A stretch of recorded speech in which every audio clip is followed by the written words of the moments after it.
This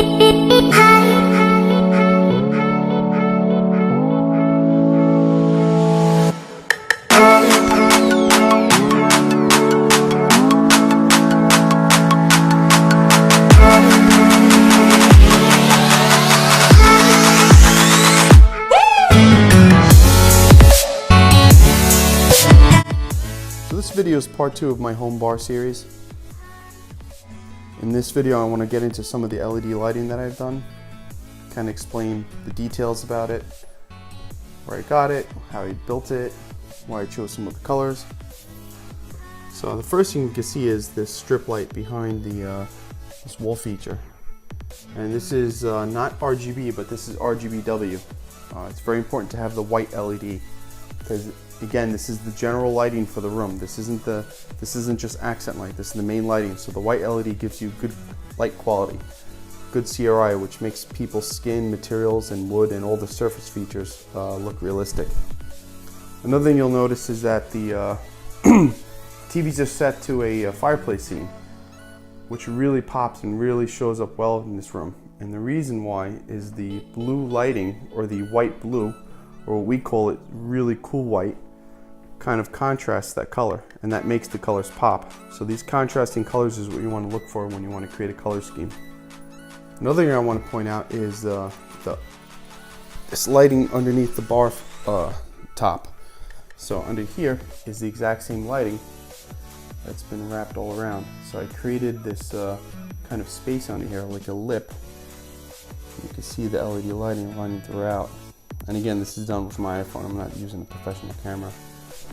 So there are 4 lighting controllers, and the way this bar is built is, if you see this wall feature here, the reason why there's a floating wall over there and a full height wall over here was intentional. One, it creates kind of a feature wall, or what you would say an accent wall or an accent surface.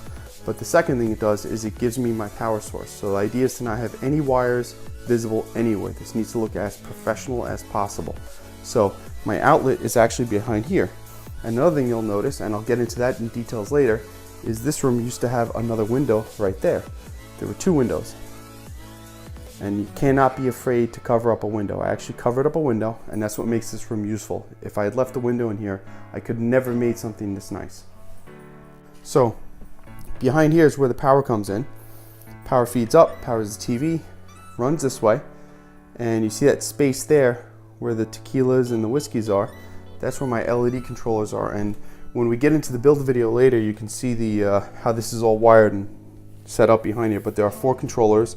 There's one large power supply right over here, and a bunch of wiring, a bunch of HDMI cables, a bunch of interconnects that kind of controls all this, right? And so the 4 zones are the green zone, which is for your gins and your vermouths. There's the blue zone, which is vodkas, rums, all the ice colors, right? And I can change this anytime I want.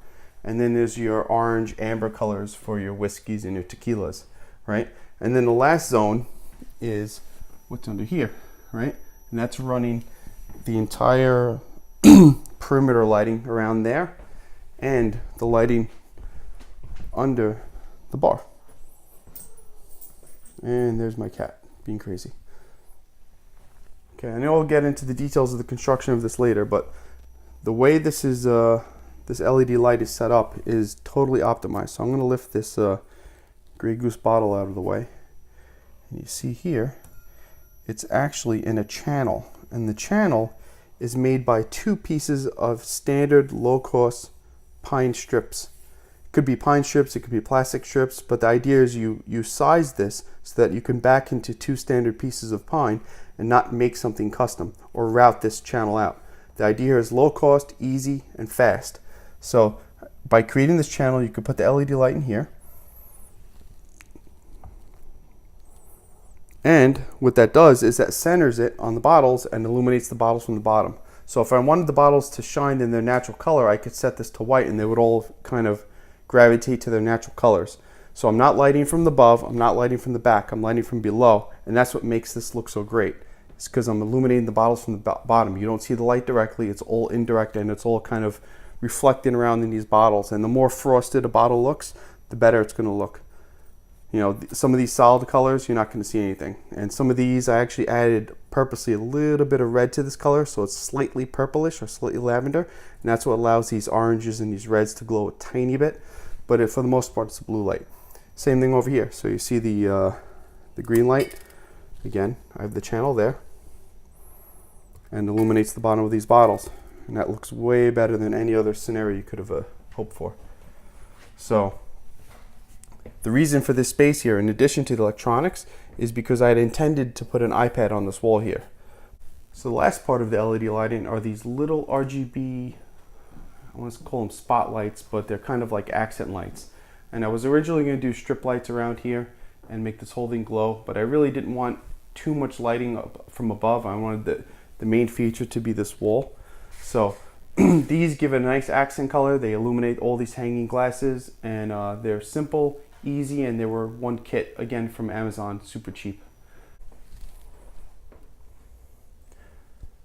And that's it for the LED lighting. Thank you.